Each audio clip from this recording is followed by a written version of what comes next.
What's up, Sports Wars? It's Jeremy coming to you with another video, and today we're talking about the woke NBA because the woke NBA continues to be a complete and total disaster for the league, just like myself and so many other people that are not scared to call out the nonsense have been saying. And I want to give a special shout out to my brother over at Black and White Sports, John Matrix. John Matrix and Rhodes Rants do a fantastic job over on that channel. If you are subscribed to this channel, you should be subscribed to Black and White Sports. Those guys are doing a lot of the same things we're doing over here, and John actually sent me a text telling me about this story. So go give them a follow, give them a subscribe over there, and you're going to get a lot of great coverage. Okay, so let's get into it. The NBA is reporting that they have lost up to $1.5 billion over the NBA bubble. Now, let's put that in perspective because obviously the bubble made them lose a lot of potential revenue with fans coming to the game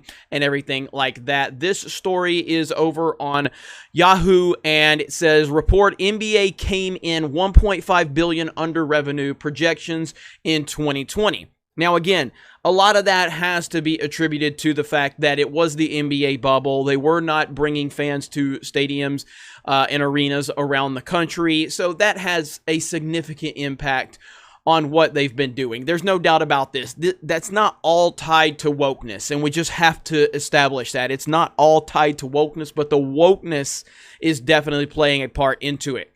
Just how bad was the NBA impacted as a result of the beer bug? It reportedly came in $1.5 billion under revenue projections, according to the AP. That loss was a result of multiple factors, according to the AP. Revenue projections for the league this season were missed by $1.5 billion. The person said the losses were a result of a combination of factors: the shutdown caused by the pandemic, the cancellation of 171 regular season games, completing the season in a bubble at Walt Disney World without fans, and nearly $200 million price tag on the operating that the bubble, and a year-long rift with the Chinese government that saw NBA games not shown on state television there. It shouldn't necessarily come as a surprise that NBA revenue was down in 2020. It likely won't be the only sport to suffer huge monetary loss due to the beer bug. Other major sports leagues have operated with limited or no fans at games. Seasons have been shortened, and some games have been postponed or canceled due to the outbreak. The China situation is the only issue listed above that is unique to the NBA. Still, $1.5 billion is a staggering figure. In May, Commissioner Adam Silver reportedly warned players revenue could be an issue, saying 40% of the NBA's revenue comes at the game nights in arenas, according to ESPN's Adrian Wojnarowski. It's Woj. There's a reason nobody says his last name, it's hard to say. Will the NBA rebound in 2021? Given that the beer bug is still very much an issue in the United States, it's tough to imagine NBA revenue bouncing all the way back in 2021. And they're bringing in a lot of the new cases and everything like that.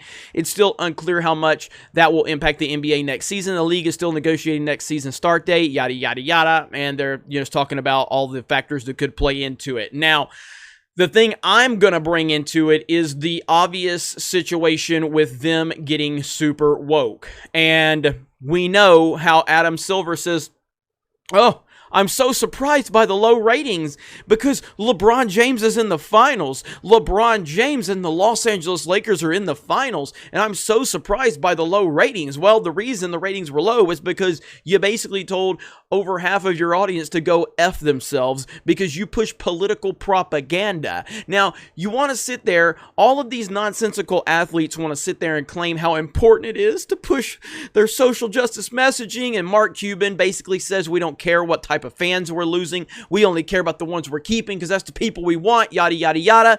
Then, once the ratings drop, guess what? After the ratings plunge, NBA retreats from pushing woke social justice messaging on the court because of course they did, because it's not about the message. It's about them being arrogant enough to think they can get away with it. And then when they can't get away with it from a monetary standpoint, they want to sit there and move away from it. So I guess Adam Silver, did you cure racism and it's all over? There's no more racial problems in America? Wow, great job NBA, great job LeBron. Or maybe you were pushing left-wing nonsense and it cost you. Now again, was the NBA going to lose money if you take all of the wokeness out of it? If you take all of the BLM propaganda and all of the social justice nonsense out of the equation, and let's say we had a normal NBA season under the circumstances we were given with the NBA bubble and no fans in the arena, things like that, I do believe the NBA is still going to lose money. They're going to lose a significant amount of money, but could it have cut that in half? Possibly.